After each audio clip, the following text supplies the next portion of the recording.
আবার ওই কালো গিলাফ দেখলে, মদিনার ওই সবুজ গম্বুজ দেখলে কলিজা ঠান্ডা হয়ে যাবে, চোখ সুখ পাবে, চোখের তৃপ্তি হবে, দেখার মজা মিলবে।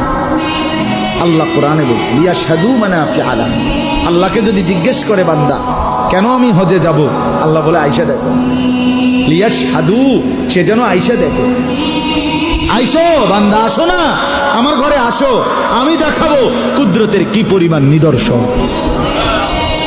দেখবা কদম কদম, পরতে পরতে আমার নিদর্শন, আমার ঘর দেখবা, আমার কালো গিলাফ দেখবা, হাজরে আসওয়াদ দেখবা, আমার ঘরের দরজা দেখবা, মাকামে ইব্রাহিম দেখবা, জমজম দেখবা, সাফা মারওয়ায় ঘুরবা, মিনায় যাবা, আরাফায় যাবা, মুজদালিফায় যাবা, আমি তোমারে ঘুরাবো, ঘুরাইতে ঘুরাইতে গুনাহ মাফ করে একদম মায়ের পেটে নতুন বাচ্চা বের হয় যেভাবে, নিষ্পাপ বানায় দেবো।